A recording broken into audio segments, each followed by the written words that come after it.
Pessoal, boa noite, Pai Senhor, noite abençoada para vocês nessa noite de segunda-feira. Hoje é dia 25/5/2026, que seja essa palavra de encontro ao seu coração, que o Senhor, pela misericórdia dele, venha falar às nossas vidas. Peço o seu hype, o seu like, o seu comentário, que você se inscreva aqui também nesse canal. Vamos para a nossa conversa, vamos para a nossa mensagem. Se você quiser adquirir o meu e-book antes de irmos para a nossa mensagem, é só clicar no link que vai estar no comentário fixado para você baixar o livro do Deserto a Propósito, falando do meu processo. Se você sentir no seu coração abençoar esse ministério, esse canal, aqui embaixo, nessa caixinha agora preta com verde, vai aparecer as informações para que o irmão ou a irmã se torne um semeador desse ministério, um semeador desse canal. Vamos para a nossa conversa? Vamos para a nossa meditação nessa noite de segunda-feira? Olha, eu queria falar um pouco com vocês sobre uma história que está lá em Marcos, no Evangelho de Marcos, capítulo 5, no versículo 1 até o 20, que é uma história que fala sobre um homem que vivia onde ninguém mais queria entrar, sabe? E Jesus foi até ele, mesmo assim. O texto diz assim: e andava sempre, de noite e de dia, clamando pelos montes e pelos sepulcros, ferindo-se com pedras. Marcos capítulo 5, versículo 5. Meus irmãos, essa história de um homem endemoniado, mas não é apenas a história de um homem endemoniado, né? É a história de alguém que, por conta da condição dele, de tudo que ele estava vivendo, né? Tamanha influência maligna sobre a vida dele, ele perdeu a identidade dele. Literalmente, ele perdeu a identidade. E quando o evangelista Marcos, ele descreve esse homem, né, esse endemoniado de Gadara, ele mostra que esse homem já não estava vivendo como um ser humano normal. De fato, ele não estava vivendo, né? Ele morava nos sepulcros, ele vivia isolado, ele se mutilava, ele se machucava, né? Ele gritava no meio da noite, a noite inteira. Ele assustava as pessoas por conta dessas atitudes, dessas condutas dele, né? E era como se a vida dele tivesse acabado. Como se a vida dele tivesse acabado. Mas ainda tinha um corpo ali andando, né? Era um morto-vivo ambulante, podemos assim dizer, né? A Bíblia não menciona o nome desse homem. Ela não fala, o fulano, o ciclano, não. Ela não menciona. E eu acho que a situação que ele estava vivendo é uma situação onde o diabo estava querendo apagar uma identidade que havia sobre aquela pessoa. Ele já não era mais conhecido pelo seu nome, certamente, por muito menos. Naquela época, esses dias eu falei do leproso, né? E por muito menos, as pessoas já não eram lembradas pelo nome, mas lembradas pelos problemas, lembradas pelas doenças, lembradas por aquilo que, né, talvez expusesse ela diante da sociedade. Então aquele era o endemoniado. O endemoniado. Forte isso, né? Mas era exatamente isso. Ele era conhecido pela condição dele, talvez o gadareno, o endemoniado, o homem dos sepulcros, o louco. E ele era resumido a essa dor, a esse sofrimento.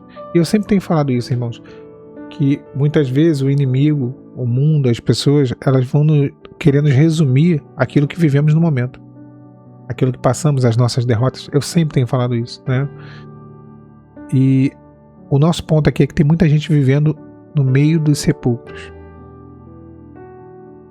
O inimigo sempre vai querer nos levar aos ambientes de morte. A palavra vai dizer em Marcos capítulo 5, no versículo 3, o qual tinha sua morada nos sepulcros. Ele não passava pelos sepulcros. Ele não ia visitar os sepulcros. Ele morava nos sepulcros. Sabe? Ele morava ali. A morte era um ambiente normalizado para ele. O cemitério era um lugar normal, comum, fazia parte para ele, na vida dele aquilo, sabe? E muitas vezes é esse tipo de vida que o adversário ele quer que venhamos a viver.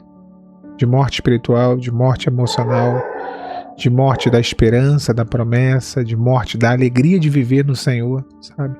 De morte da identidade. Eu acho que o mais assustador não é o fato de entrar no sepulcro. É se acostumar de uma forma que você acha normal tudo que está ao teu redor. E eu acho que esse é o grande ponto. Quando nós perdemos a nossa identidade, nós acostumamos com a destruição ao nosso redor. Nos acostumamos com as coisas ruins ao nosso redor. Nós aceitamos o pior. Nos condicionamos àquele estado, sabe? Eu estava reparando uma coisa. Início do ano agora, desse ano que a gente está, o Senhor me abençoou com esse estúdio, né? Eu tocou no coração. Uma pessoa aqui do canal me abençoou e eu consegui fazer a reforma dessa sala, né? Eu já contei pra vocês. Aí o pedreiro que veio aqui, pessoa muito gente boa, um senhorzinho, veio o ajudante, mas ele mora aqui no bairro, né? E aí eu sempre reparei uma coisa, porque no primeiro serviço que ele faz aqui em casa, ele já fez alguns outros pequenos serviços. A casa dele, embora ele seja um pedreiro, a casa dele, você não acredita que ele mora ali. Eu não tô aqui falando mal, ninguém conhece, então não tem nem porquê, né? E também ninguém do meu bairro vai ver isso aqui, então você não acredita que ele mora ali. Já viu aquele ditado, casa do ferreiro, espeto de pau? Casa do ferreiro, espeto de pau. Ou seja, o camarada é ferreiro, mas o espeto da casa dele é de madeira. A casa dele é destruída. A casa dele não tem embolso, não tem reboco, não tem nada. O chão não tem piso, é destruída, e uma sujeira, e uma, assim. E ele se acostumou com aquilo, sabe? É um senhor de idade, já tá, né, a vida toda como pedreiro, e é um excelente pedreiro, extremamente caprichoso, extremamente... e eu vou até falar uma coisa engraçada, ele não é lambão, ele não é aquela pessoa que bagunça, que suja, ele limpa tudo, deixa tudo organizadinho na casa dos outros. Mas a casa dele, ele se acostumou com aquilo destruído, sabe? Se acostumou, e às vezes é assim, irmãos. Nós fazemos o melhor pelo outro, nós fazemos o melhor na igreja, o melhor no trabalho, mas a nossa vida, na nossa casa, é o pior para nós mesmos, é o pior para a nossa família, é o pior. O resto do meu tempo, o resto da minha saúde, o resto do meu ânimo, o resto. Sabe? Eu não sei com quem eu estou falando isso, mas aquele homem se acostumou. Muitas pessoas se acostumam, sabe? Com a tristeza, com o vazio, com a mediocridade, com os vícios, sabe? Com relacionamentos destruídos, com pensamentos, sabe, negativos, não sei, mas são tantas coisas. Sem perceber, a pessoa, ela começa a morar naquilo ali, sabe, a viver aquilo ali passa a ser normal. Então o gadareno, ele representa isso, pessoas feridas que foram se isolando aos poucos, né, que talvez, eu acredito que em algum momento ele tentou voltar para casa, mas chegou uma hora que a mente dele foi tomada de tal forma que a casa dele virou a morte, virou o sepulcro, sabe? Só que o Senhor Jesus, ele atravessou uma tempestade por causa daquele homem. Ele atravessou o Mar da Galileia, lá antes de Marcos 5, né? Ele atravessa o Mar da Galileia. Ele chega até o outro lado. Ele não vai encontrar multidões, ele não vai encontrar uma cidade esperando milagres, ele vai encontrar um homem. Um único homem, o gadareno, sabe? Então, o Senhor, ele vem ao nosso encontro, ele conhece o seu coração, ele se importa com as tuas necessidades, ele se importa com a tua angústia, ele se importa com aquilo que você está passando. A palavra vai dizer que aquele homem, ele era preso, que a única forma que tinha de segurar aquele homem era prendendo ele em grilhões e correntes. Tentaram prender aquele homem, tentaram controlar ele, amarrar ele, mas nada resolveu. Tem coisas que a gente não resolve na força, irmãos, não resolve. Não resolve na carne, não resolve na razão, não resolve. Às vezes a gente tenta resolver, né, com corrente, né, a gente tenta dar o nosso jeito. Não, olha, eu vou conseguir, não. É o Senhor. Só Ele pode. Se o Filho do Homem vos libertar, verdadeiramente sereis livres. E a palavra vai dizer que ele, ferindo-se com pedras, Marcos capítulo 5, versículo 5. Porque quem vive no meio do sepulcro, quem vive olhando para trás, para o passado, para a destruição, para a morte, para aquilo que deu errado, vive se ferindo com pedras. Quem vive entre os sepulcros vive ferindo a si mesmo. Isso é um fato, tá? Toda convivência prolongada com o ambiente de morte, com o ambiente de ruína, com o ambiente de opressão, vai produzir em você uma autodestruição. É um fato. É uma realidade. Uma realidade. Às vezes a gente fica naquele ambiente ali, aquilo dali vai definhando, sabe? Então aquele gadareno, ele se machucava. E a alma dele adoecia por conta daquele ambiente, sabe? Muita gente hoje está se destruindo a si mesmo, porque permanece habitando no sepulcro, presa, coisas erradas, palavras, vícios, relacionamentos, isolamento, abandono da fé, eu não sei o que é. Eu poderia ficar aqui a noite toda falando. Sabe? Muitas vezes o inimigo ele vai destruir a pessoa de uma vez só. Outras, ele vai matando aos poucos. Ele vai minando, ele vai, sabe, deformando a pessoa. Só que Jesus chegou antes da destruição final. Talvez hoje você pense, não tem mais jeito para mim. O Senhor chegou antes da destruição final. E os demônios que estavam naquele homem reconheceram Jesus antes até mesmo das pessoas. Porque Marcos capítulo 5, versículo 6 diz assim, ó, vendo Jesus de longe, correu e o adorou. De longe. A cidade rejeitava o gadareno. Talvez até rejeitasse Jesus alguns, né? Mas os demônios sabiam quem estava chegando. Quando o Senhor entra num ambiente, o inferno reconhece a autoridade do nome de Jesus. E ele muda, o Senhor muda os cenários. Não importa o tamanho da prisão.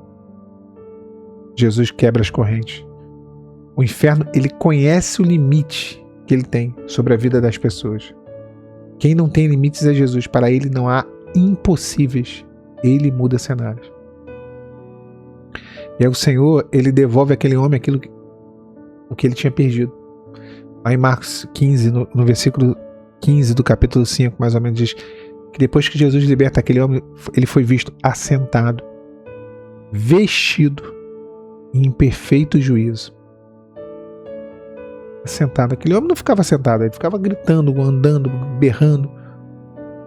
Assentado. Uma posição de tranquilidade, né? De paz. Vestido as vestes da salvação, não mais a nudez do pecado, sabe? De uma vida que ele vivia de miséria. Em perfeito juízo, a mente dele curada. Isso é restauração completa. Antes, nu, ferido, isolado, violento, vivendo no meio dos sepulcros. Agora, sentado, vestido, consciente, restaurado, falando, sabe? Pensando. Não só expulsou demônios, devolveu a dignidade, devolveu a consciência e deu aí da salvação. Jesus só foi embora daquela cidade depois que ele libertou aquele homem. Toda a travessia parece que foi feita por aquele homem. Jesus está atravessando as tempestades da tua vida, as tempestades da tua história, para mudar um cenário na sua casa, no seu trabalho, na sua igreja, não sei. Mas o Senhor Jesus está atravessando as tempestades que você tem vivido para ir até o cerne do teu problema e mudar completamente a sua vida. Tome posse dessa palavra, meu irmão, minha irmã, nessa noite de segunda-feira. Que seja uma noite de bênçãos, que seja uma noite de paz na presença do Senhor. Tá bom? Paz, Senhor. Se você quiser participar, como eu sempre digo, se juntar à família do clube de membros do canal, clicando no botãozinho participar. Você vai fazer parte dessa família, desses irmãos que semeiam também nesse canal, através do clube de membros. Diariamente, vidas têm se acrescentado, têm se achegado a essa família, a esse propósito. Tá bom? É R$7,99. É um pão com 100 gramas de queijo prato na padaria, como eu falo todo dia. Tá bom? Que seja uma noite de bênçãos, de paz, a paz do Senhor Jesus. Tchau, tchau.